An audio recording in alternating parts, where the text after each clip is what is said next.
It's easy to talk about freedom, but unless someone has lived in a world that suffocates freedom, it's difficult to appreciate the liberty found in America. This was taken from the book description page on Amazon, and it conveys a deep message to its readers. Today, I have the honor of speaking with one such person who experienced these differences and is here to share his thoughts on the five freedoms he mentions in his book, Beyond the Golden Door: Seeing the American Dream Through an Immigrant's Eyes. Good morning, Mr. Ali Master. How are you doing?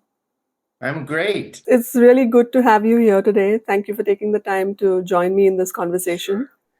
You And bet. let me start with my first question then. Let's jump in. Yeah. In the first part of your book, you discuss a disturbing event that you witnessed as a child in Dhaka, Bangladesh. It must have been a really scary moment for you. So, how much of that do you remember now? So there were several disturbing events that I describe in my book. I thought you were maybe going to be talking about when I saw this guy who got shot by a machine gun, but that was in Karachi. So I don't know Mhm. if you're referring to that one, but I think if you're referring to in Dhaka where we had to like escape because the war Yes. was starting in 1971, I was really young, so I don't remember much of that other than what my mother described to me in great detail because I was probably around four or less right there. So I don't remember that part, just um, hearing it from my mom and acknowledging that that was a pretty close call. That's all I remember for that one. Yeah, it Okay. was pretty traumatic, the way just hearing it. All I remember is there was a lake, a jeel, as we called it, near our home in Dhan Mandi in Dhaka, and but I don't remember that event anymore. Okay. In a way it's good because it must have been devastating for your family to leave in that situation. Yeah, wars will do that to you, right? I mean, things happen that you don't expect. So I don't know how life would have turned out if that war wouldn't have happened because things were going great for my dad's business and we might have been settling in Bangladesh and who knows where the life would have gone, right? So Right. So everything happens for a reason, and that's why you're here and you've written this amazing book. thank you. In this book, you also discuss the general inclination of parents towards certain favored professions. You say in the book that, and I quote, it is more than a little ironic that those future businessmen would be the ones hiring the engineers and the doctors. So, what advice do you have for parents who pressure their children to pursue the white collar profession, so to say, instead of following their own passion? No, I thought that was a great question. Thought about it some more, and I honestly, it really depends on where you are because I can understand why my parents felt that way, and I think you may relate to it also growing up in India because in Pakistan and even perhaps India, at least back then, if you were like an electrician or if you're a plumber, you didn't really get paid much at all, right? So your parents would obviously push you to get a white collar job. However, I think things have improved even there, certainly for business majors in both countries. So, but if you're in the United States or anywhere in the West in particular, there's so many ways to make a great living. And I think, in my opinion, it's better to be great at what you do and then to just be mediocre and pick a major that because your parents pushed you to do it because you're not going to be as successful in it. So if you're especially in a living in a country where you can make a living doing different things, then I would highly encourage parents to not suffocate that desire because um, it's not very satisfying and you can make a living many different ways. But I do understand if you're somewhere in a country where people just can't make ends meet, being working with their hands or things like that, then I guess I understand that. But it took a long time. I changed my major like 8 times before figuring out what I liked. So I Mhm. would encourage parents to fan the flame that they see in their kids and let them explore different things. I agree. It's very important for parents to realize that no matter how high paying the job is, if the child is doesn't enjoy the work, they will be miserable for the rest of their life, and they'll be stuck in a job that doesn't really drive them. So yeah. Yeah, agreed. So you also talked about instances where people stood up for you, against racist people. Was that an Yes. anomaly, or does that happen often? I'm asking this because we have always seen on the other side of America in the media, in terms of racism. So what was that like?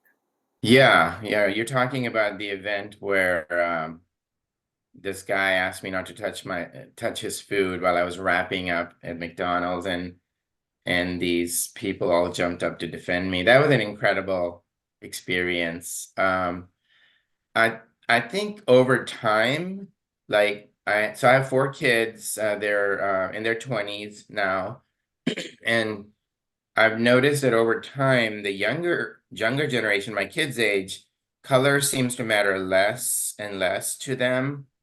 I think racism is still a thing in the United States and really even world over, right?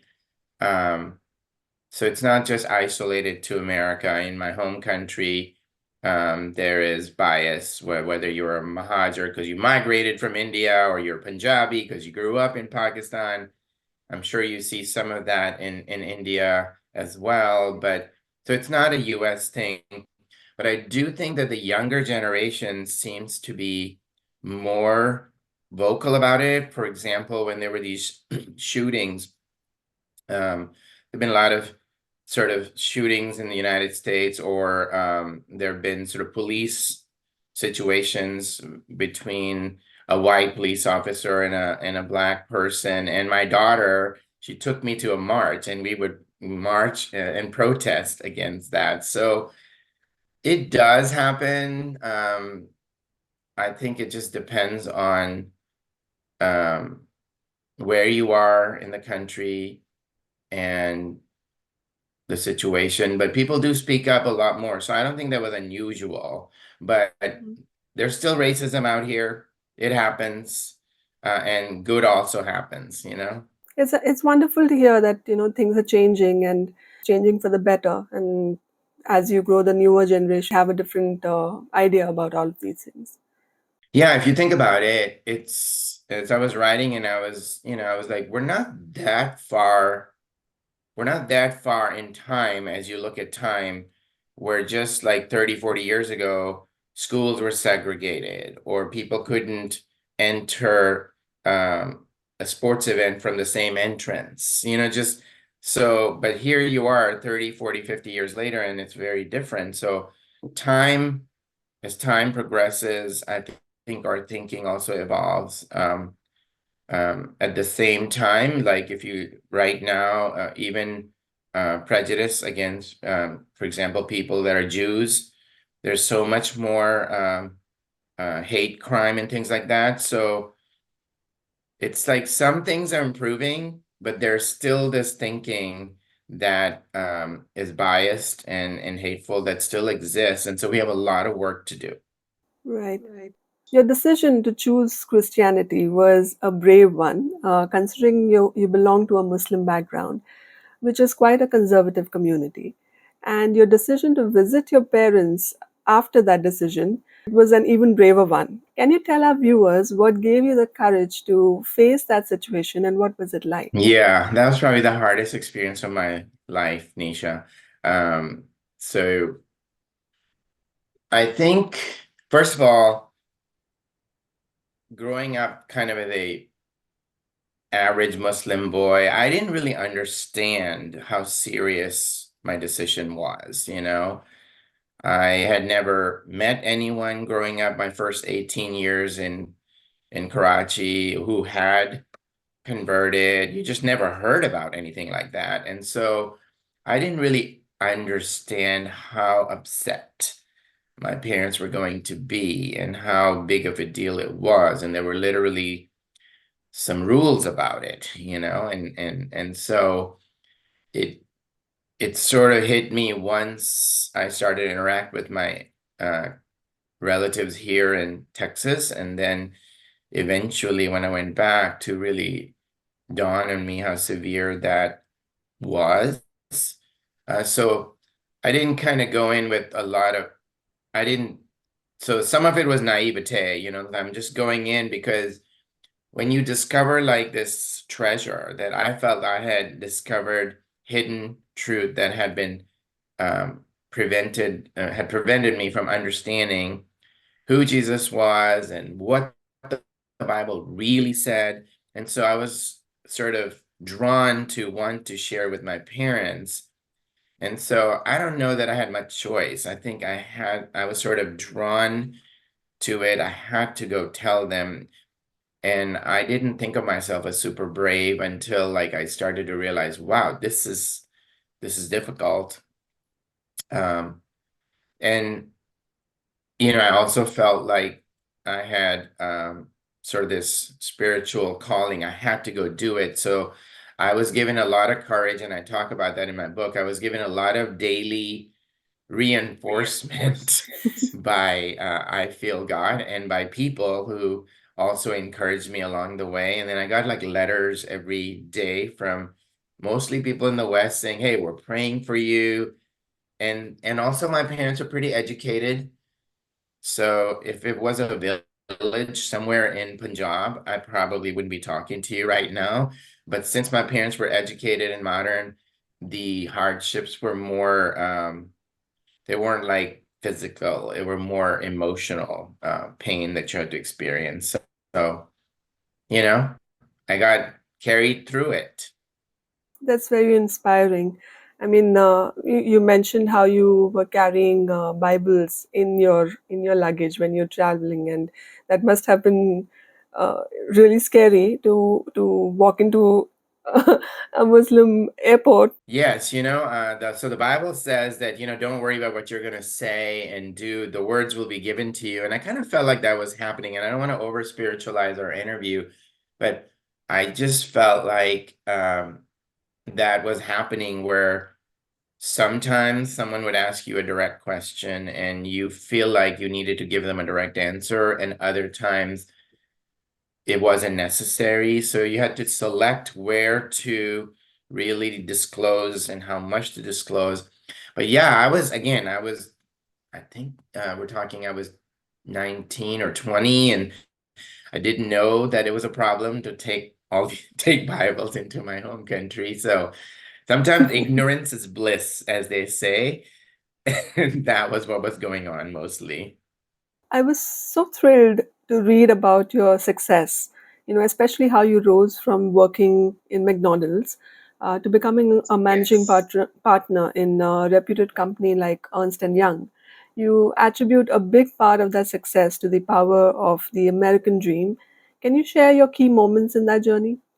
Sure. That's a great question. So I talk about these five freedoms, right, in my book, and it starts with the freedom to fail, right, and then it goes from there to, freedom to love, freedom to build, freedom of government, and freedom of religion, and it starts with the freedom to fail, and so I it started with like 5 years at McDonald's working, and right there, even working for a fast food company, I could see that people were starting at the grill, flipping hamburgers, and going all the way up to running the restaurant. And you were like, that is possible. And that's unusual in our home countries. It takes, Right, if someone's a fruit wala and they sell fruit, you might see them on that corner 10 years later, right? right. And that is a difference I found in the United States, where you can actually change your destiny through hard work and following the rules and overperforming and over delivering. So so I credit that to the American dream or the freedoms, because the first one starts with failure. I think both of us come from an honor shame society. Honor is really important. So if you fail in Pakistan, it's kind of hard you bring shame to your whole family. And so it's really hard to get second, third, fourth chances. But that wasn't true here. And then eventually I was paying for my college. That's the other thing I talk about is that you can actually work and go to college and people work around your schedule.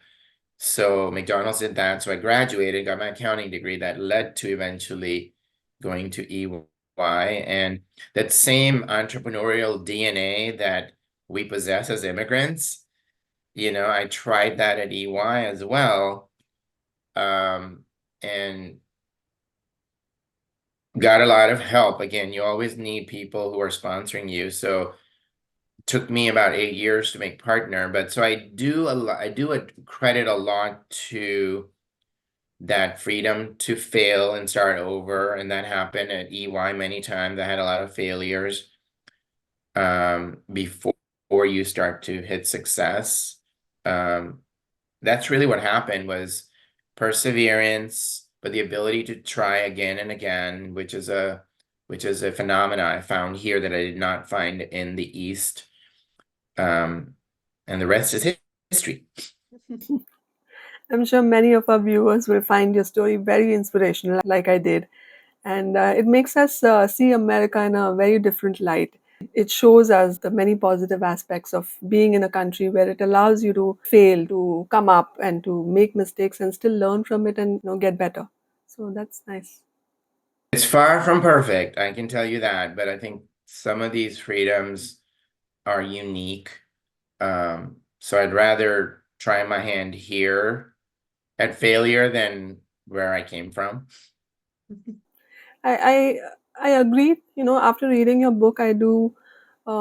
It's changed my complete outlook on what America is, and just the fact that you mentioned when you were working in McDonald's, you even the staff, they could just come back in their break. They could sit out with the like a regular customer and have their meals. So Yes. that's very very uncommon. I wouldn't see that here. Yes. I do see that you recently released an audio playlist, The Three Keys to Success, and I believe you're planning to write a book soon on entrepreneurship. Could you tell us more about those? Yes. So I thought I would take my hand at writing fiction. And so the three keys to success that did not teach you in college were basically lessons learned that you really don't learn in college because again, you're learning all this technical stuff. And so what I do is I talk about three keys that that worked for me, but I think they really could work for anyone. So the first one was kind of managing expectations, and it is under promise and over deliver, which coming from the Pakistani culture, I had a hard time with because we agree to everything. We don't want to challenge our elders. And so if your boss asks you when you can deliver something, even if you know you can't, by Tuesday, you'll say yes. Yes. And so that was hurting me. So the three keys follow the lives. They're short stories, they're about 30 minutes, and they're all audio at the moment. And they follow the lives of these three young professionals that are starting their corporate careers. And so the first one is under promise, over deliver. So each one has a tale, which is like a 5-minute scene where something goes wrong. And then each one has these traps that this young person's falling into. And then after that, most of it is the wisdom they need. And so they're fictional characters that help them transform in their experience. So the first one's managing expectations, under promise, over deliver. The second one is developing your executive presence. Very important. They don't teach you in college either, but again, especially it's not just limited to immigrants, but it has an extra stylistic adjustment that you need. Like again, sometimes people from Asia don't ask a lot of questions in meetings because they don't want to, they think they're being respectful, and letting the others talk. But in the Western culture, you're being viewed as, why doesn't he or she have anything interesting to ask or say? So developing your executive presence is about how to sound like you know what you're talking about. And it's another story of someone who lacks it, but then they have a coach who helps them grow. And then lastly is finding a sponsor and knowing your role as a protege. That was the funnest because I created a fictional woman, young chemical engineer, and she is working in the world of men, and how sponsors are really important in the corporate success, where you need someone who can help open doors for you, and then you need to be really good as a protege. So these are three frictional stories that I'm thinking about converting them into a little book. And then lastly, I have a book on what I call entrepreneurship. So there are thousands of books about entrepreneurship, how to build a business on your own, but not a lot of people talk about how to be entrepreneurial inside an organization. That's an intrapreneur. So I'm working on a book around, how to work in a company and succeed. And you don't have to go through door one, which is to just be an entrepreneur, or door two, which is I'm going to work forever for somebody else. There's a door three where you can actually build a business inside a business. And so that's my goal, and hoping to get that out in a year or two. That sounds wonderful. I mean, it's somewhat related to what you did in your career. I'm excited to, Yes. read those books too. Thank you. Thank you. That's all the questions I have for you today. Thank you so much for joining me for this interview. And I appreciate the warm discussion and the private moments you shared about your life. And I wish you all the success in your future endeavors. Thanks, Nisha. Thank you very much. It's great to meet you, Nisha, and all the best with your work with Online Book Club. I know it's great what you're doing. Thank you so much. Have a lovely day. Thank you. Enjoy your beautiful island of Goa. One of these days, I'll make it there. Oh, sure, sure. You're welcome here. See you later. Bye-bye. See ya. Bye bye. That was Ali Master, the author of the book Beyond the Golden Door, Seeing the American Dream Through an Immigrant's Eyes. I had a wonderful time discussing the book with him, and I hope you enjoyed it as well. Please share your comments and don't forget to like, subscribe, and share this inspiring video with family and friends. See you next week. Goodbye.